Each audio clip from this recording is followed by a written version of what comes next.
उधर संसद में वक्फ बोर्ड पर नकेल कसने की तैयारी अपने अंतिम दौर में है। जेपीसी की रिपोर्ट पहले पेश हो चुकी है, लेकिन अब वक्फ बिल का काउंटडाउन शुरू हो चुका है और जैसे जैसे इसका समय नजदीक आ रहा है, असदुद्दीन ओवैसी की धड़कनें बढ़ रही हैं। उनकी बौखलाहट खुलकर सामने आ रही है।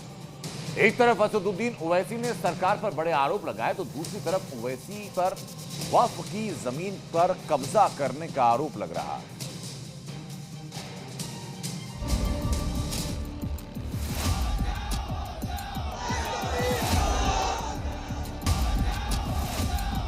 मुसलमानों को अपनी वर्शिप से महरूम करने के लिए, उसको छीनने के लिए ये बिल लाया जा रहा है।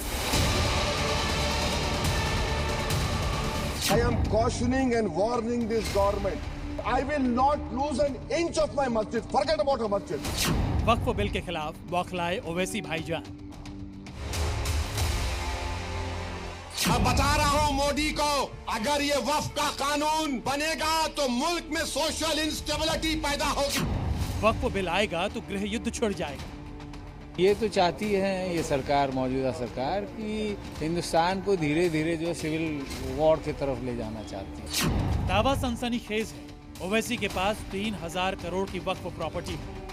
असदुद्दीन ओवैसी साहब के पास 3000 करोड़ की जमीन है। वक्फ बोर्ड पर लगाम कसने की तैयारी पूरी हो चुकी है। संसद में वक्फ संशोधन बिल का काउंटडाउन शुरू हो चुका है। जैसे जैसे बिल पेश करने का समय नजदीक आ रहा है, इस पर हंगामा बढ़ता जा रहा है। भड़काऊ नेताओं की धड़कनें तेज होती जा रही हैं।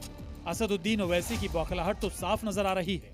उन्होंने सरकार पर आरोप लगाते हुए यहां तक कह दिया कि ये सरकार का नया लुटेरा वक्फ बिल है। वक्फ में जो प्रॉपर्टीज होते हैं उसका 7% इनकम स्टेट वक्फ बोर्ड जाता, आपने उसको कम कर दिया। कहां से रेवेन्यू आएगा? कौन सा ऐसा प्रोविजन है इस बिल में जो वक्फ को बचाएगा? आप तो वक्फ को खत्म करना चाह रहे। ये तो इसका नाम रखना चाहिए लुटेरा वक्फ कानून। जजमेंट के बाद आप रिव्यू पिटीशन डालते, आप वो प्रोविजन है, आप बोल रहे अपील करो। भाई रिव्यू अपील तो कोर्ट को जाएगा ना, चाहे रिव्यू हो अपील हो तो कोर्ट को जाएंगे, हायर कोर्ट को, हाई कोर्ट को। तो अमित शाह देश को गुमराह कर रहे हैं गलत बयान देकर। ओवैसी का आरोप है कि सरकार वक्फ की संपत्तियों को हड़पने की साजिश कर रही है। ये बिल आया तो दरगाहों, कब्रिस्तानों और वक्फ जमीनों को लूटा जाएगा। ये वक्फ बोर्ड को खत्म करने के लिए, मस्जिदों को, दरगाहों को, खानखाहों को, प्रॉपर्टीज को छीनने के लिए नरेंद्र मोदी की गवर्नमेंट इस तरह के कानून को ला रही है। दरअसल ओवैसी पर भी आरोप लग रहे हैं कि वो वक्फ बिल का विरोध इसलिए कर रहे हैं क्योंकि उन्होंने वक्फ के नाम पर कई जमीनें कब्जा रखी है।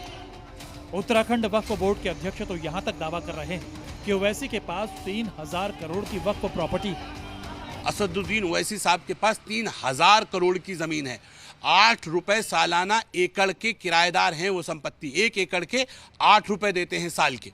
मुझे बताइए, ये 8 रुपए एकड़ का, उनके पास तो हजारों बीघे जमीन है। क्या अगर इस जमीनों को गरीबों को दे दिया जाए तो किसी मुसलमान को परेशान होने की जरूरत नहीं, सबको घर मिल सकते हैं। मुसलमान कह रहे हैं हमारी संपत्ति है, तुम्हारे ही काम आ जाए तो एक लायबिलिटी सरकार की कम होगी। केंद्र सरकार इस बिल को जल्द से जल्द पास करवाने के मूड में है।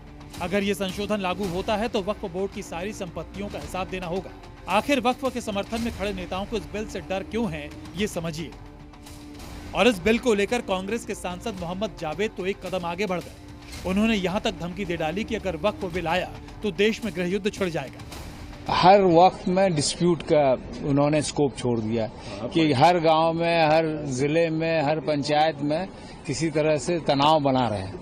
तो ये तो चाहती है ये सरकार, मौजूदा सरकार, कि हिंदुस्तान को धीरे धीरे जो सिविल वॉर की तरफ ले जाना चाहती है।